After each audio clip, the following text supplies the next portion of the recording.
All right, well, if you're just joining us, thanks for coming. Tuesday Talks with the Primary Crew. Can you hear me and see me? Yeah. Hi, Lindsay. Hi, Gwendolyn. Thanks for coming.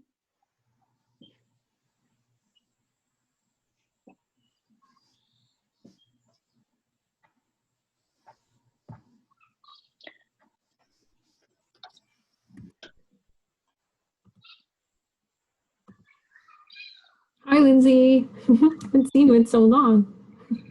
It has been a long time. Lindsay's been here the last couple of weeks. Is she? Gretchen, yeah, she's been sharing some stuff. She taught us about Screencastify, right? That's what it's called? Yeah, one of my favorite tools. Yep, and showed us one of her field trips last week that she did with her students. Mm-hmm. And yeah, same with Gwendolyn. Hi, Gwendolyn. And Kelly too. Regulars. Can't get rid of us. Can't. That's great. Wouldn't We miss don't want to. Are we going to continue this through to July? We're just going to have just a regular Tuesday talk. I don't know what we'll talk about, but.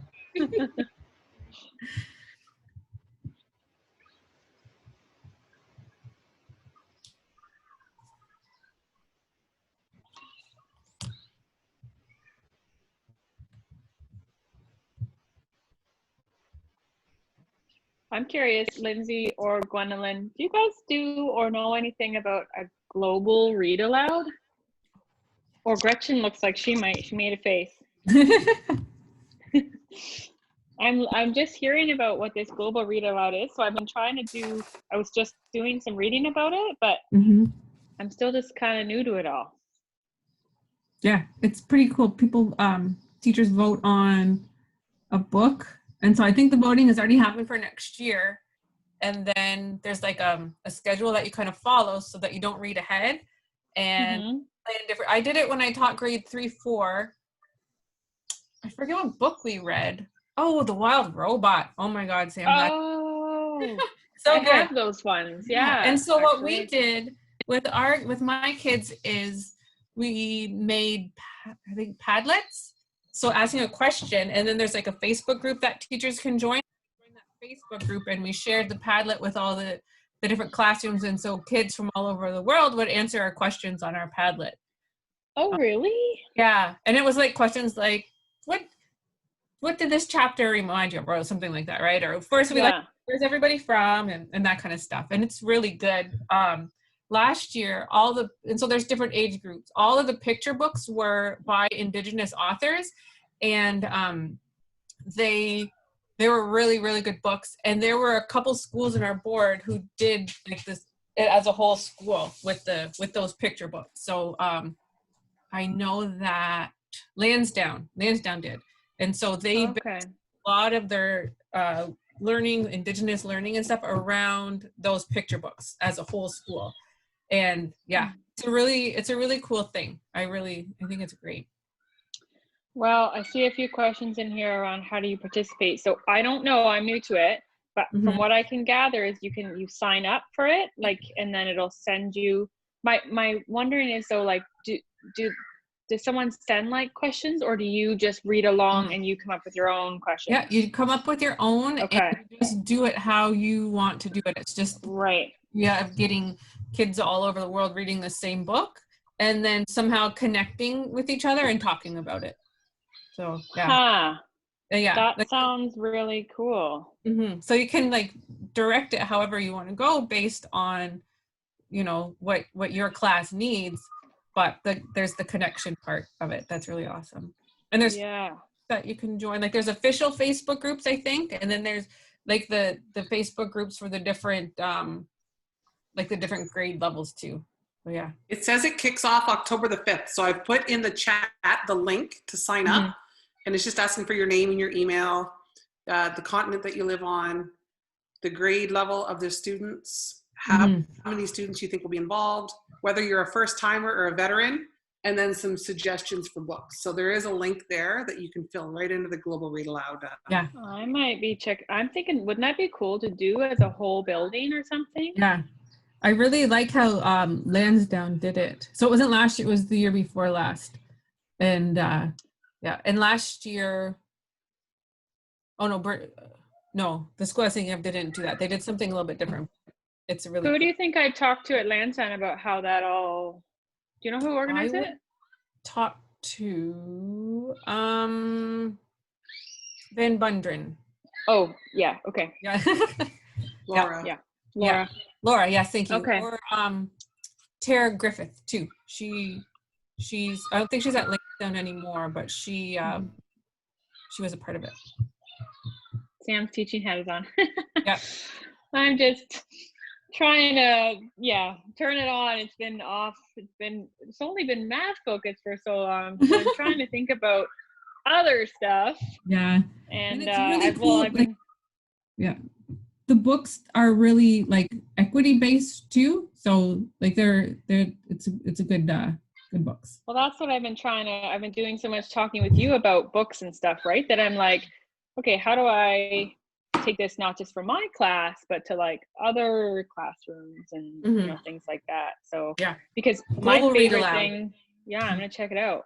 My favorite thing always in the classroom was I read, that monograph Grand Conversations like a million times. That was my favorite thing. So it's kind of like that, right? Like other than you're globally connected through the same book, but like you're dissecting a book on like so many different levels, but you're picking like a rich text. Yeah. Cool. Well, okay, it's past 2. Sorry, I was taking up everybody's time. So welcome to Tuesday Talks with the Primary Crew. And let's go ahead and get started.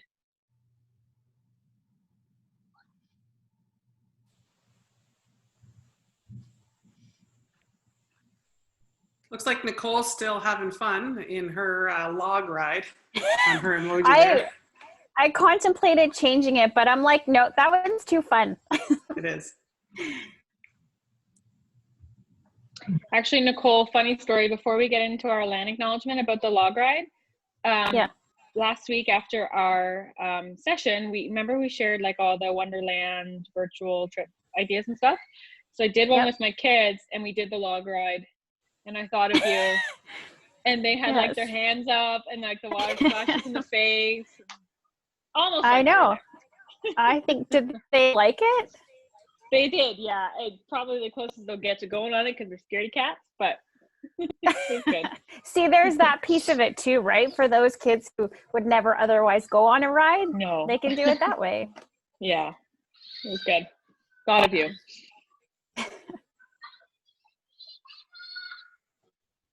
Okay, so today we are welcoming, here, Gianna, are you doing this one? Go ahead.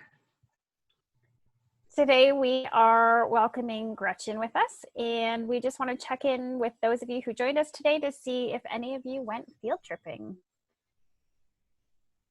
If anyone wants to unmute and tell us about it.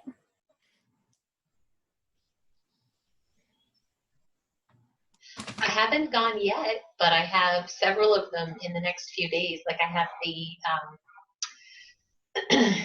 the one that was for the pond exploration. I have my grade 4s doing that one as their science tie-in this week. And then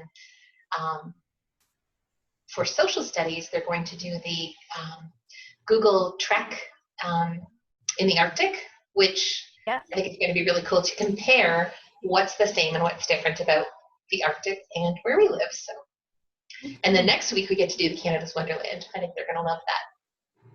Yeah. Oh, that's great that you could do some planning ahead of time then, and for what you're going to do.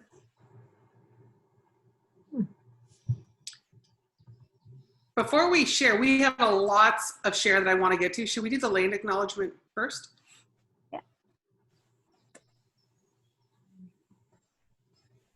Okay, so we're going to do something a little bit different today. I took a picture of the St. Clair River. As you can see here, we have a ship going by. So throughout any time of year, you can see ships going down the river to transport their goods. We can see people fishing along the river. We can see people just simply using it for recreation to enjoy it that way as well.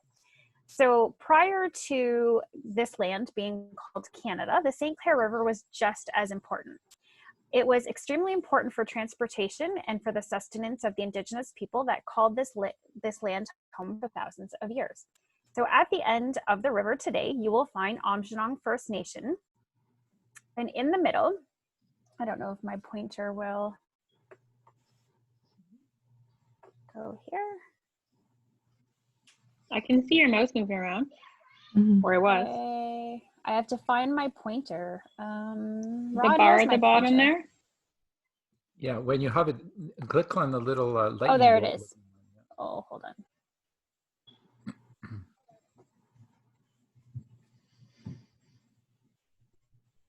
Okay, so we have Aamjiwnaang up in the top area there. Whoops. Okay. In the mid-18th century, Aamjiwnaang territory covered a vast expanse of land on both sides of the waterway between Lake Huron and Lake Erie. Aamjiwnaang is an Ojibwe word indicating an important gathering place that had been used by First Nations for millennia. This gathering place was located at the foot of Lake Huron.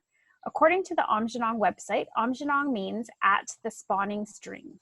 Traveling down the St. Clair River, you will find Bakajuwnaang, which is actually a huge area encompassing multiple islands. Whoops. Okay, and the word Bakajuwnaang, where the waters divide, the northernmost point of Bakajuwnaang was also an important meeting place that was used by First Nations people, specifically the Chippewa, Odawa, and Potawatomi. If you look at the map of Bakajuwnaang or Wapu Island, you will see that it's not just one island, but a group of islands like I showed you there before.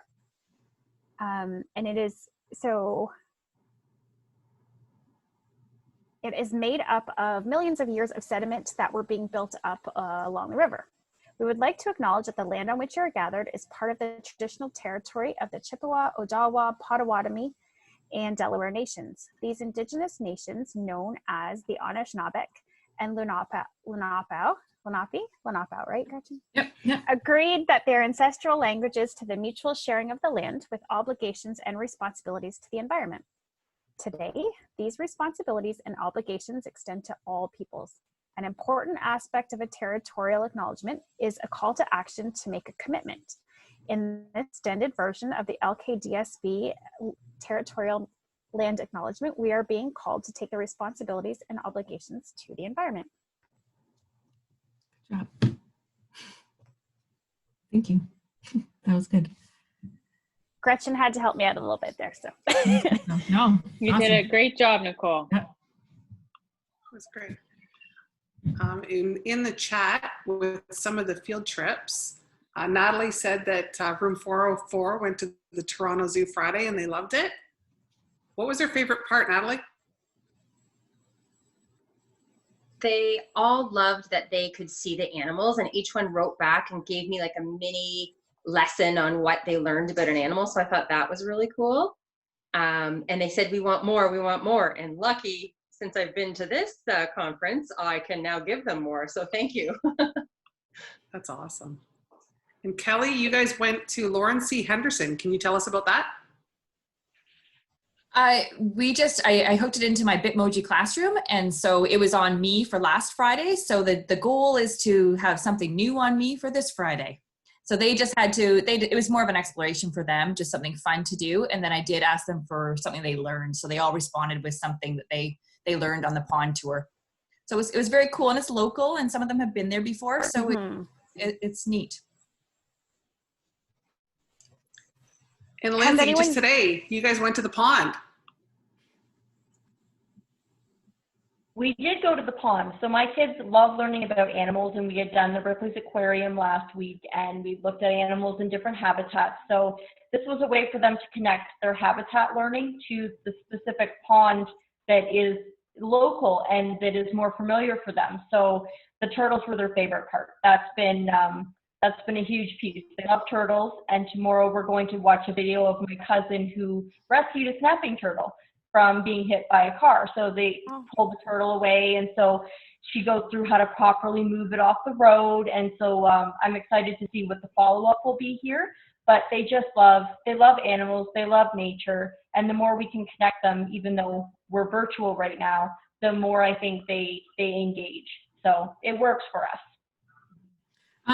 Deb Lumley has some good resources on Seesaw that include something about a pond, and it's like outdoor learning, hands-on outdoor learning, but and there's a lot of Ojibwe language in with it too. So if you just search, I think Ojibwe and Seesaw, you can find it on there.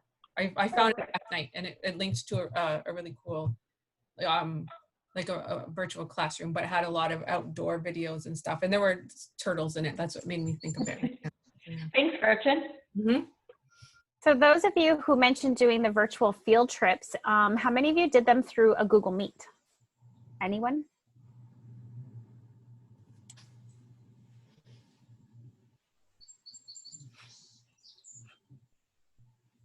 Okay, I'm exploring that next week with 3 of my classes, so I was looking for some advice. Thanks, Gwen. She says good luck, Nicole. Yeah. Well, I'll let you know how it goes. I'm sure it's going to be great.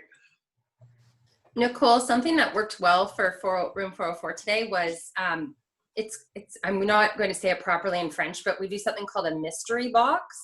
And in French, they say it in French, and then they ask French questions. And today we had Madame join us as a special guest for our Google Meets, and they did the mystery box, and it was so exciting as they were running to get things for their own mystery box. So if you need an idea. Yeah. So we have a few classes that for the Learning Commons teacher, I'm taking them on a virtual field trip with their classroom teacher as well.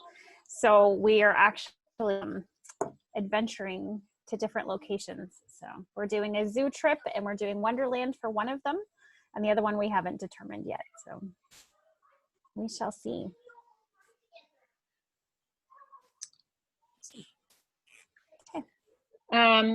Before we move on from the virtual field trips, I was telling Nicole and Jana this morning that I saw one. So maybe I do a quick share. I don't know if we have any. Gwendolyn, what grade do you teach again? Are you 3-4? Yes, she is. 3-4. Yeah. Do you teach like Parliament and things like that? That's grade 5. Grade 5. Okay. All right. Well, I have a cool share. I won't get into it too much then because we're pretty primary, but I'll just share the screen and show you guys. I was just kind of playing around and I found this. Let me see if I can find it here. Okay. Can you guys see my screen okay? Yep. Okay. So I found this website. It's called experienceparliament.ca. So even if it doesn't apply to you guys, maybe you know a friend or a fellow teacher who might be interested. And so I was just playing around with it. And when you scroll down here, there's like the online experience. And so it's available for mobile and desktop. And so I kind of clicked there, and then it brought up all of these different parts of a tour. Oh, I think I have to turn my screen here maybe. Does that work? Okay.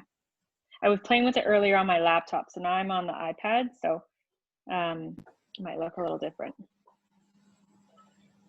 So you scroll down, and then you connect your headphones, and you do all that, and then where was the?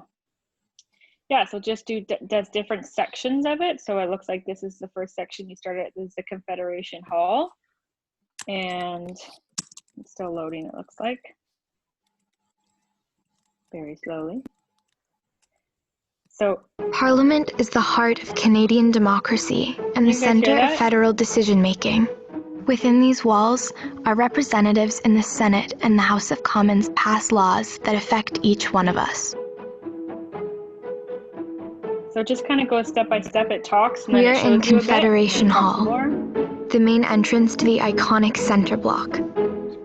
This space celebrates the creation of Canada as a country and its growth in the years that followed. So I won't continue, but I saw that one, and I just thought it was worth a worth a share because it was like really visually appealing, and like there was like talking along with it, and it kind of went to like different spots of the Parliament. So might be something that one of your junior teachers at school might enjoy, because yeah, so there you go.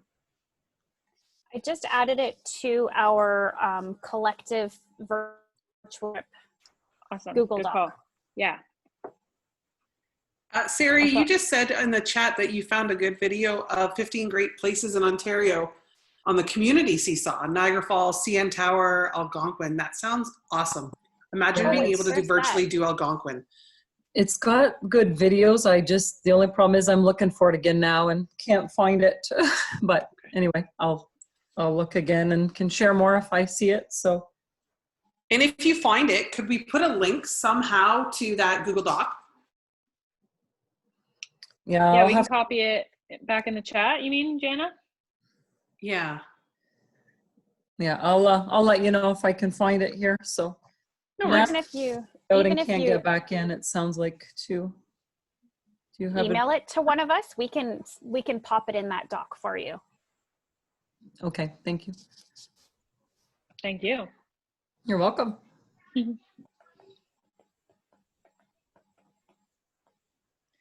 All right. Is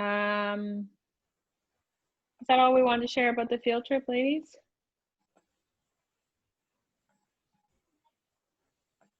I think that's good. Yeah. Thanks for those who shared. That was fantastic. And if you end up going on a field trip in the next week or so, just remember that document is a live document, so you can always add to it. And if you know somebody who might benefit from it, the QR code we gave as well, so, or the link, whatever you need there.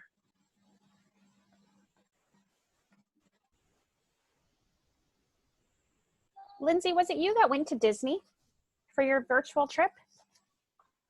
No, I took my kids to Ripley's Aquarium. Okay.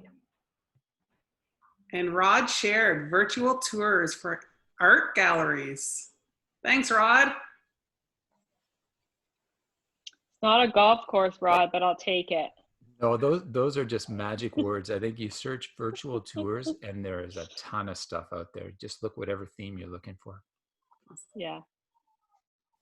Awesome. Okay, do we get to welcome our amazing, special, exciting guest teacher now?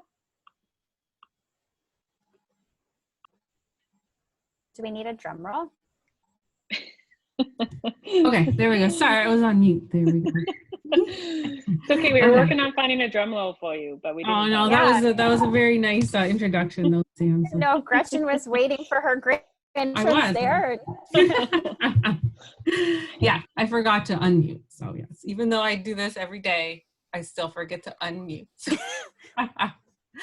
All right. So bonjour. Hello, my name is Gretchen Sands Gamble. I'm the elementary Indigenous education special projects teacher for our school board.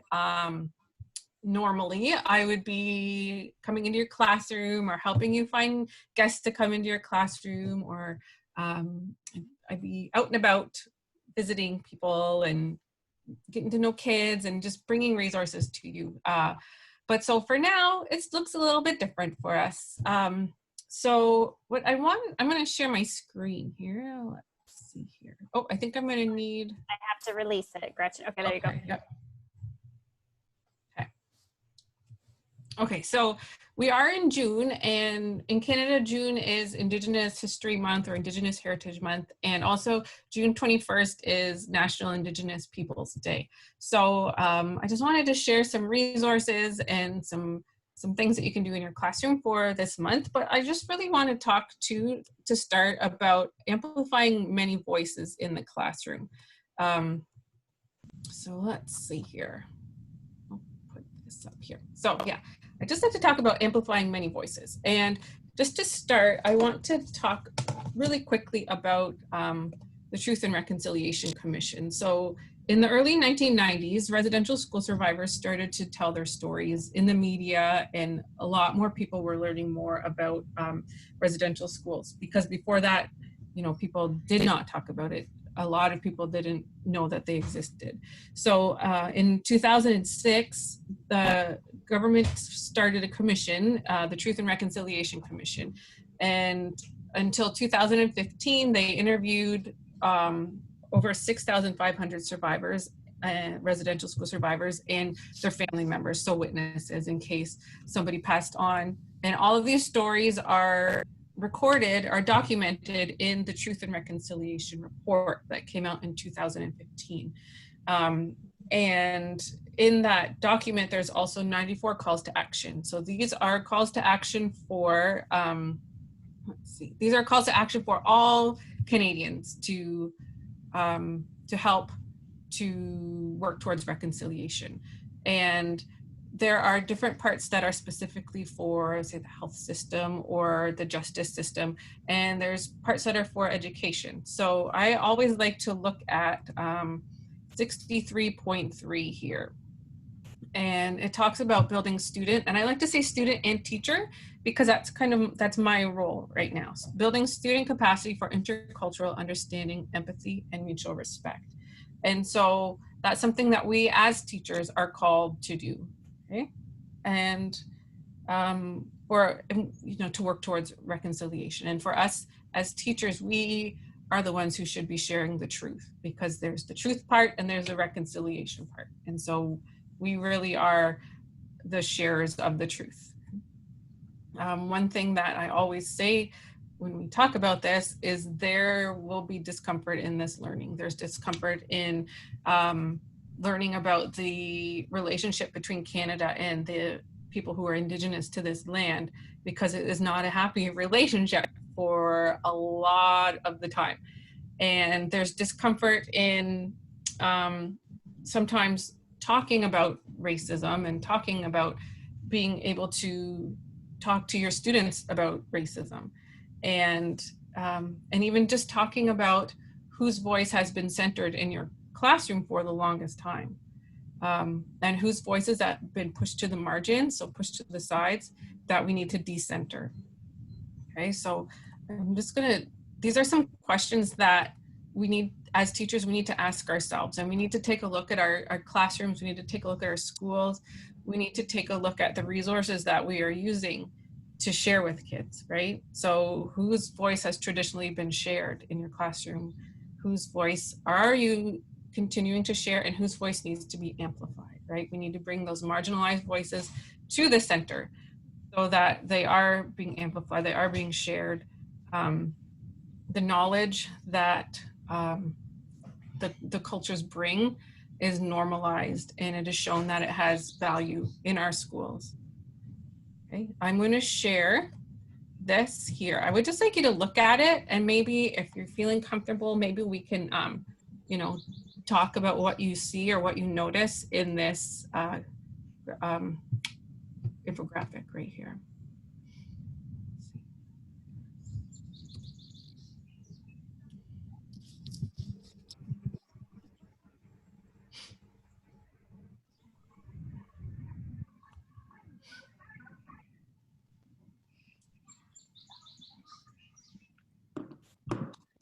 Gretchen, I've seen this prior to you showing us, because my sister-in-law is doing a fundraiser and shared it. Mm-hmm. And the piece that I guess just kind of took me by surprise was the 27% animals or other versus like 1% American Indians, First Nations, 5% Latinx. Yeah. Like it was just, that's an alarming number and difference and shocking. It is greater than all of those other four beside it. Oh yeah, I didn't even think about that. Combined. Wow. Yeah. Wow. Yep. The same, I guess.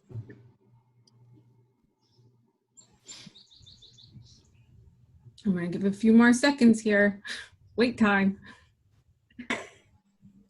I can't see the chat, so if I'm not able to read what. So Gwen says it feels ridiculous. Which part of it to you, Gwen, felt ridiculous?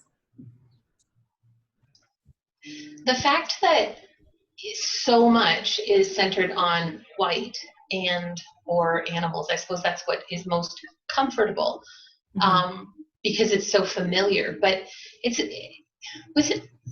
I'm overwhelmed because of everything else going on in the world as well right now. Like it's so much in my vision right now to be looking for more, and so to see this it's disheartening and just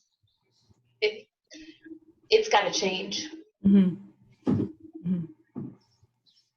Definitely. And if you think about whose experiences are being normalized in the school, and you think about like the language that we use in the school around diversity or around inclusion, there's still, like I've been in book rooms where, you know, there's like books about Canada or, you know, just nonfiction books, and then there'll be a box of books that say other cultures, right? And just that language there, that idea of, well, these are other cultures than what is normalized in our school, right? Like that's even something to think about here. Yeah.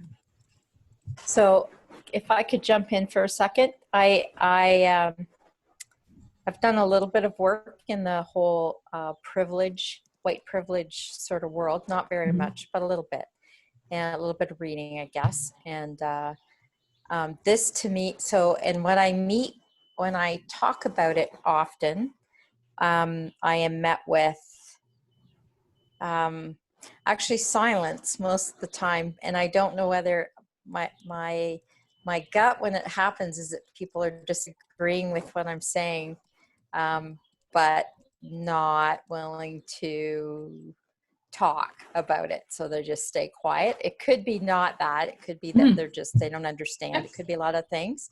To me, this picture shows it. Like, so when we talk, like, white privilege is really hard for people that are white to understand necessarily, but when you look at that, then you look and go, so when we open little kids' books, what do we see?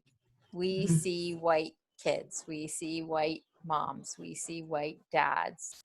We do not see all of the other colors of people. And to put animals in, I mean, that just adds, like Sam said, that adds a whole another level of disbelief. But this picture seems to me that it helps to explain that a little bit to people, maybe. I don't know. Yeah. Okay, I'm gonna click on the chat here. I want to see what everybody's saying. So I was just going to share with you, Gretchen. So I just asked them to consider, when you were talking to us earlier in the week about the other things that, so I said, just to consider when you look at the mirrors and what's the significance of the mirrors. Yep. And then Gwendolyn shared exactly, it's coming back at us from every angle, and it's celebrated with the disco ball, and then revered with the frames. Yeah. Every aspect of it is reflected in a positive way. Yeah, even like the reflections in here too, right? It's like you can be anything kind of a thing, right? But then as you look to the left, the mirrors get smaller. They're damaged as well. Like you can see that. And then that represents, you know, you get this small percentage of representation, but also it might very well be damaging representation or like stereotypes. And so that is what students, First Nations students see that tiny bit, and it very well could be stereotypes and damaging information. And so that damaging information is also what everybody else sees as well. So there's some things to think about, and to go back to those questions of whose voice are you sharing and whose voice needs to be amplified in your classroom. And we need to get so that amplifying the voices of marginalized people. So like this illustrates it, like push to the side, right? Like we need to normalize that and to make it so, okay, so it's Indigenous Heritage Month, so now we're gonna read books by Indigenous authors. But it needs to be something that happens all year long so that kids see that it is just the way that it is, right? All students see that. Is there anything else in the chat that we need to? Kelly noticed the size of the mirrors representing how much they're actually seeing themselves. And then Gwen added, like down to the compact where they can't even see their whole face at one time. Yeah. Yeah. And then their faces. I said, what about the facial expressions? And they, Gwen included, that they're shocked and unhappy. And you can notice the facial expressions are starting to get increasingly less positive. And if you're thinking about at school, right, if we're sharing resources, what kind of a sense of belonging does this fellow have, you know, compared to this fellow down here? You know, how does that represent school to this child? Okay, so I'm gonna move. That's good. Gretchen, that's it for the chat. So. Okay. Yeah, what were you gonna say, Nicole? So you? Just that I think that we've done good trying to build up resources to support teach learning of Indigenous education, Indigenous history, but I think, you know, we maybe need to get into building resources that have character books, picture books, books that teach different like grammar, right? Different curricular components, but those books that include characters that are not just white, right? Not just those books that are teaching about Orange Shirt Day or teaching about residential schools and stuff. Those books and picture books and that have those characters that are not just white. Yeah. So it's really, it takes a reflection on your and in your school. Like I remember last year we talked, maybe it was 2 years ago, we talked about equity walks and taking a look around your school and see who's represented and how can we make sure that it's more of a representation of everybody. So when we do that, like we talked about belonging, right? So that makes sure that, you know, kids who are marginalized feel like they belong at the school. So it's really important to that it ensures that all students are experiencing many perspectives. And the way that we're able to make change, like as teachers, is, you know, is huge. And if we think about the students who are non-Indigenous, right? But if we're sharing Indigenous perspectives and stories and true accurate history, we can make change as they are growing up. You know, their perspectives will be changed that way. We're showing that the languages and the stories have value, that sense of belonging is so important. I saw something on Twitter this week where the question was, how old were you when you had your first Black teacher? And I have not, like I don't even think in university, I don't think that I did, right? Like that's something interesting to talk about as well. Or your first Indigenous teacher. I started school in Walpole Island, but once I left there, I did not have one again. So yeah, it's just something to think about. See, and even that there is kind of normalizing something, right? Now, Gretchen, Rod also shares, and how diverse can characters who appear on television. He said years ago he had students click through all of their TV channels at different times of the day and then record the data representing the faces and the voices that appeared on the screen in that moment. And it was a real eye-opener because all of the media have a tendency to have those similar biases. Yeah, and by being able to amplify voices of people who have been marginalized, of Black people, of Indigenous people, of people from the LGBTQ community, we are making sure that they are sharing their own story, right? Because for so long, Indigenous people, and I keep going back to that because that's, you know, my role and that's what I'm living, but, you know, we can extend this, you know, but for so long, Indigenous people haven't had control over our image, how we're represented in the media or in books or in schools, right? And so that goes back to that damaging mirror, because that's just how we've been represented. So by sharing voices of Indigenous people, of marginalized people, we're making space for those people to share their stories and make sure that they're told in appropriate ways. Okay. All right, so how do we amplify marginalized voices? Let's see here.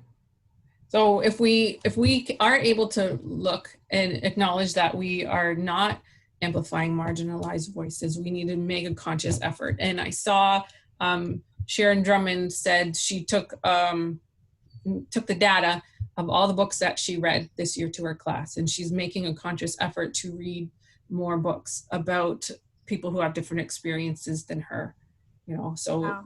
our students feel, oh, yeah, go ahead. No, I was just thinking, wow, like the great self-reflection that she's doing, right? Yeah, yeah, for sure.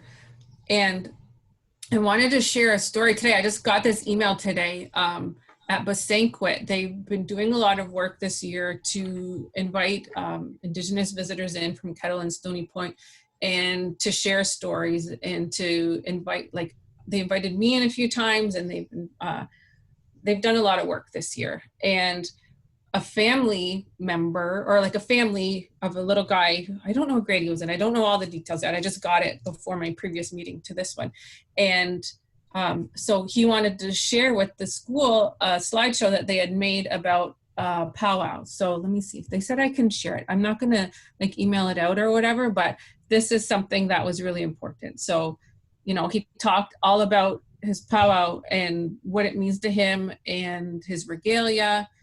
And, you know, like this really, really shows that Logan George and his family feel like they belong. It shows that, you know, their culture has value at the Banquet School, that he feels so comfortable that he wants to share more about this with his class. And I've heard other stories like that this year and last year, because people post things in Ojibwe around the school.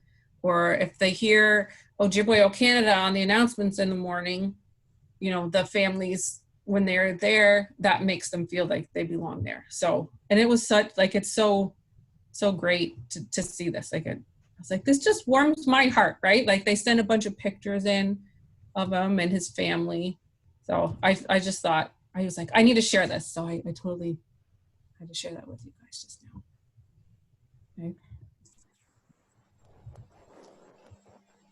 All right, so how do we do it? We need to make sure that we're using resources that are created by Indigenous people or created by Black people if they are sharing their story. Okay, so within Seesaw, if you search up Ojibwe, in all grades, there's the Indigenous Heritage Month Outdoor Learning Commons that I made, and we'll go into that in a minute. This is what Deb Lumley shared. And so these were created by somebody else, but see this one here is all about the pond. This is a scavenger hunt that Nicole and I created. And this is an Ojibwe book like Brown Bear, What Do You See? So yep, just have to search in our district, search up Ojibwe, and you'll find those in there. If you look up Indigenous, there's a couple on here. So Melissa Dent added a few. And so one is about music and one is about coloring. And so it's not an idea of, okay, so take this and then copy it and then you made Indigenous art, right? Like it's talking about using it and giving credit where credit is due. Like she talks about that in her lesson. In the one that I created here, I can go into that in a second. So yep, if you search Indigenous, that will come up on Seesaw. Okay.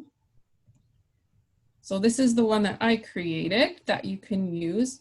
I'll just go through it really quickly because this is taking up lots of time today. Let's see. So, okay. So in this one here, I think it's important to point out that I include that the 4 First Nations are included. So Aamjiwnaang, Lenape-Laquit, which is Moravian Town or Delaware Nation, Kettle and Stony Point, and Bekedjinang, also known as Walpole Island. I'm going to go to, oh, this here. So this here is a beading video. So my friend Tina talks about her beadwork and why she does it and what it means to her family. But then there's a lesson afterwards, or not a lesson, but like a action for kids to take. So to create a beading pattern, but try to make it something that's meaningful to them and their own family's heritage. And so there's the app or the website there. Let's see here. There's the scavenger hunt again, counting in Ojibwe, counting in Delaware or in the Lenape language. These two here are, there's 2 videos here to show how to say hello in Ojibwe or in Delaware, and a couple stories down here this is a really cool music video by DJ Shub. And so he was from a tribe called Red, and it's really neat because it shows a guy who works in Toronto, and then he wants to get to the powwow. Like, you can just tell it's Friday, work's done, he just wants to go to the powwow and see all his friends there. And it's at the Six Nations powwow, so there's a lot of people from our area there, and I would show it to my kids in SK1 and in grade 3-4 when I was in the classroom, and they loved it because they knew so many people in the video. So that would be cool to share with your students to see who they know. This one here, Water is Life. I like this one because this artwork is beautiful. Christy Belcourt, she shares her artwork. If you go to her website, she talks about sharing her artwork and why she does, give these posters away. The Water Walker, this one's good too because it has some Ojibwe words in it, and I really like that. And it's about Josephine Mondamin. So she's since passed on, but it talks about how she was walking around the Great Lakes to bring awareness to taking care of the water. And then there's an action piece at the end too. Write a letter to a leader in your town talking about the importance of taking care of water, or make your own piece of artwork. Okay, so don't copy Christy Belcourt's, but make your own piece of artwork to tell others about the importance of taking care of the water. Are there any questions about that? I feel like I'm talking away. Okay. Just give them a minute if they have any questions in the chat, Gretchen, and I'll let you know. Yeah. And Gretchen, I'm wondering it all in. With a lot of people doing their virtual classrooms, could they also take, say, some of her artwork and post that on the wall in their classroom just to, right? I'm wondering if that would even be a good idea. I would say so, yeah. We want to get away from like taking somebody's artwork and copying it, right? Or taking a style of artwork, copying it, but maybe looking at that artwork and,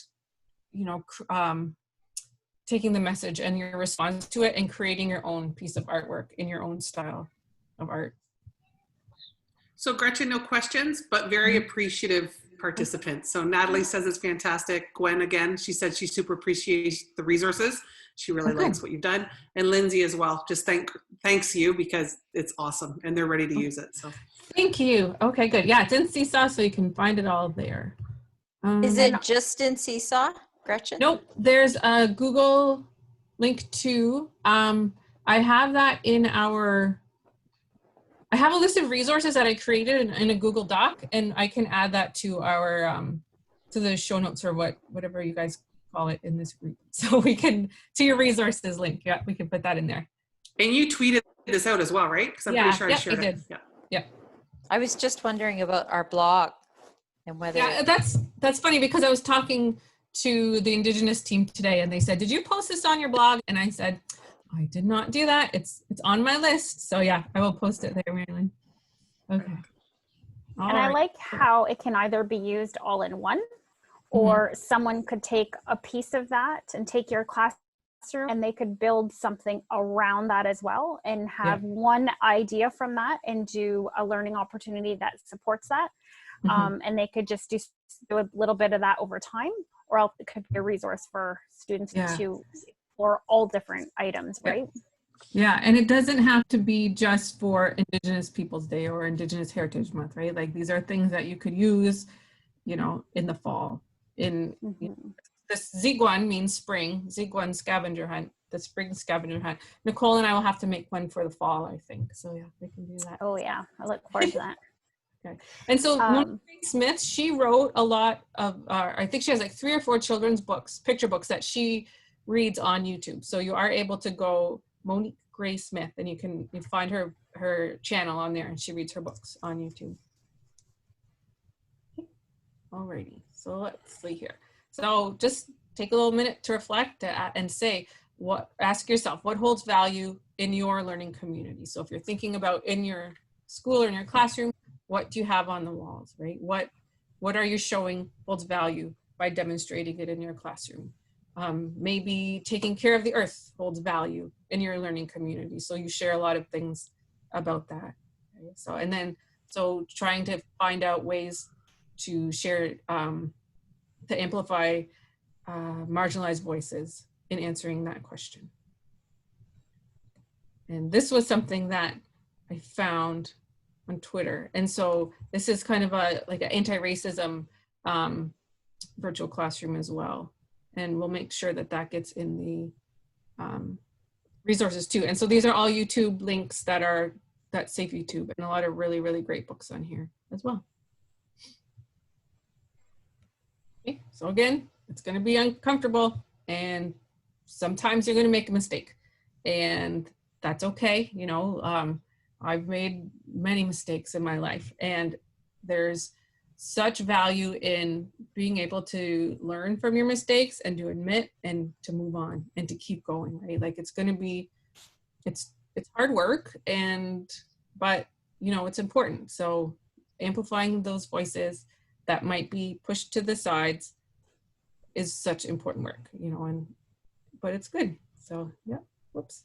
I'm going to second there what Mary Lynn said earlier too. I've learned a lot in the equity meetings and again today, so thank you for that. And what I'm learning is it's better to make those mistakes and say something that might not be right than to just sit back and do nothing at all. Yeah, yeah. And I don't think, and like I think for a while that was kind of a feeling, well, I don't want to make a mistake, so I'm not going to do anything. But I think that people are realizing that not doing anything is not working, right? Like we're getting the same thing we have always gotten. So it's time to start, you know, working toward that, right? Yeah. And I'm here to help. So if you follow me on Twitter, I retweet stuff all the time. I post things there all the time. And you can email me if you have any questions. Like there's no judgment. You just ask me and I will help you out. No problem with that. Okay. All right. I'm going to stop sharing now. Okay. Oh yeah. And so I will add all those links to the library page, to all that. I have it on a Google Doc that I'll just add to the resources list for you. Okay, so yeah, so thank you so much. If I can share something quick, I've kind of been working on, but it's a work in progress. But I know that I had found a page as well, like Gretchen did. So I've been trying to collate some of those resources, and I've been viewing them and deleting some of the ones that I didn't maybe think that they were appropriate for the page, or adding. So say this page is all books that are just in general, let's talk about race, let's color of your skin, and then going to the next page. So I've linked them all to Safe YouTube links as well. I think there was one book that said it had to be like viewed in the YouTube format, but all of these are Safe YouTube links. So again, it's in developing, but these are some links to the Indigenous history, or Indigenous characters, or by authors. Here we have Black authors or characters. I'm gathering some other ones in here, and then Epic as well. I'm not sure if you know this, but Epic has a lot of resources right now on there, like a whole wealth of them. So I have just added a few here that you're able to link right to the Epic. So I was kind of thinking of this as just a resource for myself when I'm doing Learning Commons stuff and putting books out there for kids or as teachers, and they can just pull one book and post it. You don't have to do all of them or anything.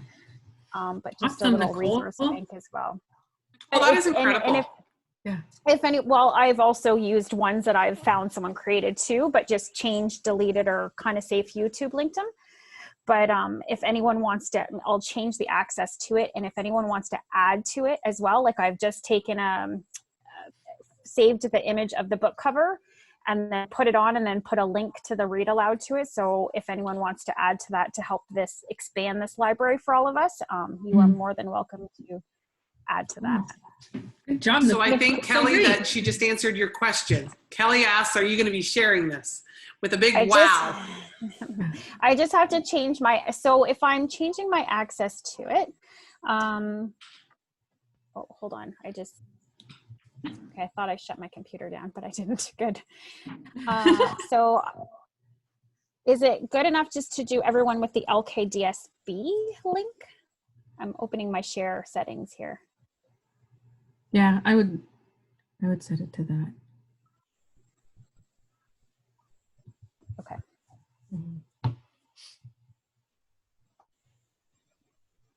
So right now, Gretchen, I have you as an editor. Okay. So I have to. So right now it's restricted to only people can open with this link, but that's LKDSB. I think that's awesome, Nicole. Good work. I'll take the link, please.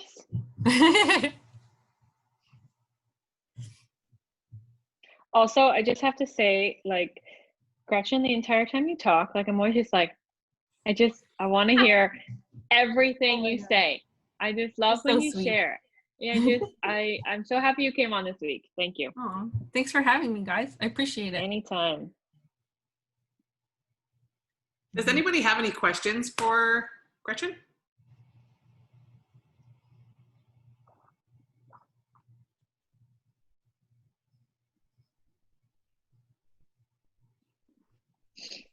Will you be continuing these office hours or these? We need to come up with like a catchy, like, Mondays with Gretchen, but like it's got to be catchy. And I don't know if I'm going to try to do them all in the same week again, but I will be a guest again for sure.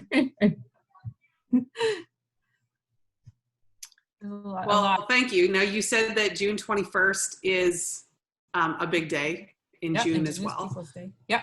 But it's also the whole month. Yeah, yep. There's actually a virtual, because there would usually be celebrations all over Canada for Indigenous Peoples Day, but there is an online celebration, the Summer Solstice Festival, I think it's called, and it looks pretty good. I think that it's a lot of live stuff though, so I don't know if that really works for the classrooms, but it's something worth looking at. There's some good stuff that you could use in your virtual classroom too, but a lot of really cool live stuff. I'll add the link into the show notes as well. Thank you. Well, if there's nothing else to say, Nicole, did you have anything else that you wanted to share? Well, I was just going to, I'm in the process of sharing it with those people whose names show, like first name, last name show up. But for those of you with just the first name, I'm not sure your last name. So I have it shared. Got Kelly Goldsmith. Okay. EY or just? Kelly. Okay. Goldsmith. Yep, got that. Okay. Natalie Stokes.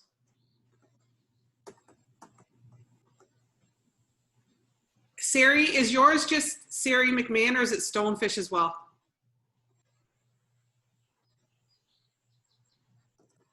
It's both. I'm just typing it in the chat right now for her. Okay, I found you. Okay, you got me. Thank you. And you've got Robin? Robin.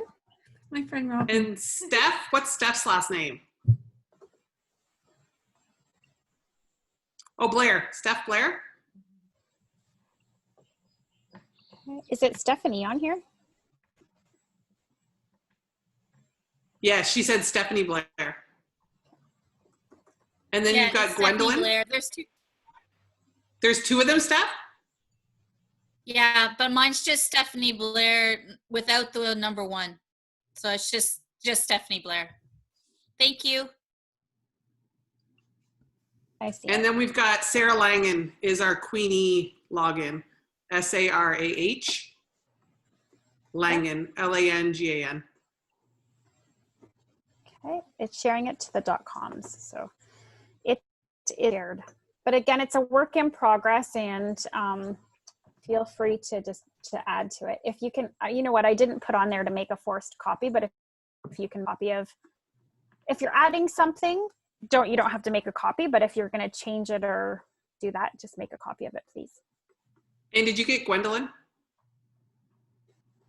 I can double check here. Yeah, I did. Yep.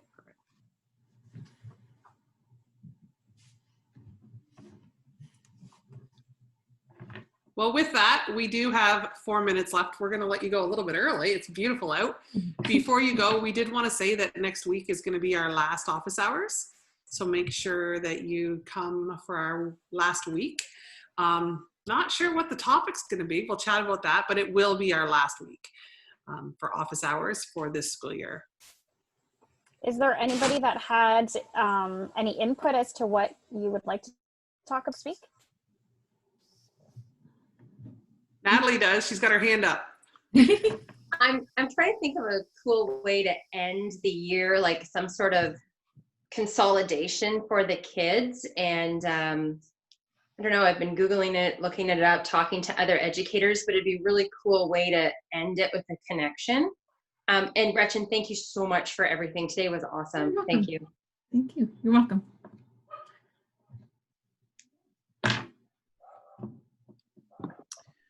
We were talking about that earlier. Just what are some different ways that you could wrap it up, right? It's like tying it all together.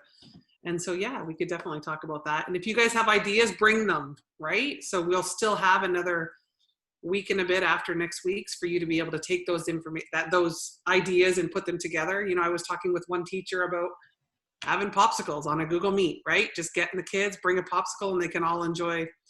We'll come up with some different ideas together, and hopefully that will help you out. Is there anybody else that had any ideas or suggestions for what you want for the last week?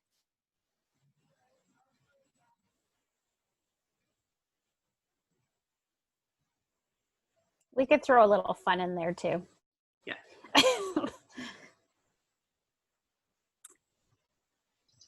Awesome. Nicole, I hate to be a bother. I don't see it showing up in my Google Drive or an email notification. It's Gwendolyn. Did you look in your .com? No. Yep. Glad you. Okay, so I have. You'll know it's me because there's like the little crayon drawing of the teacher.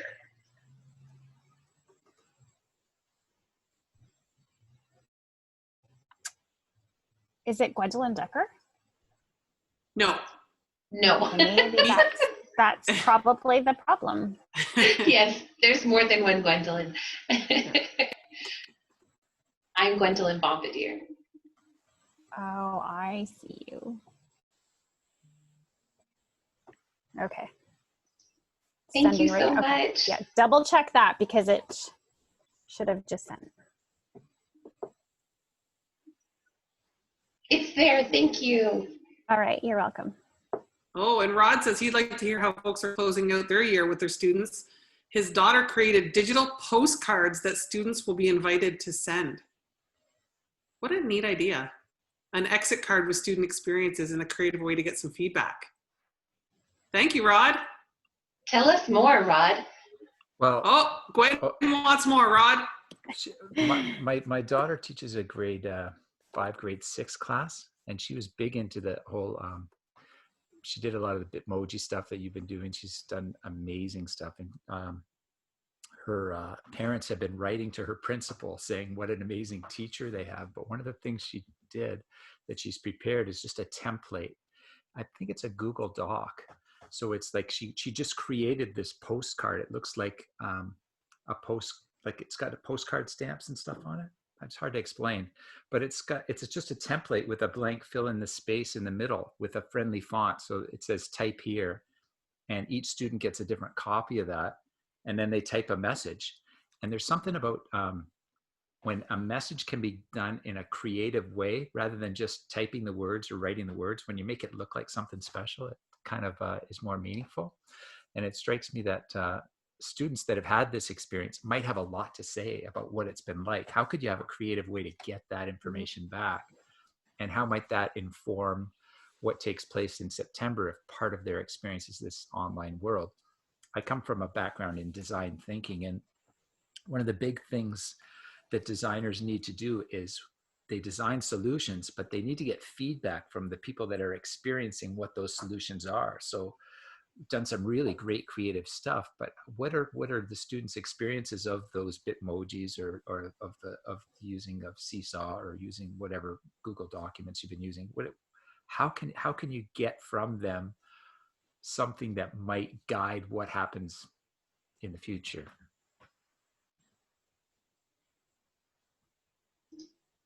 That's so cool. Is she willing to share it? I'll try and get an example. I'll contribute next week. I'll get it. I'll get the template from her. Sure. Thank you, Rod. You're welcome. Okay, well, if there aren't any more questions, I guess that's it for the week. We are over our time, actually, so I'm sorry we took 2 extra minutes. But Gretchen, thank you for joining us. Thanks for having me. Thanks, Gretchen. And we'll see you next week for our last week. Okay. Yep. See you later. Bye, everyone.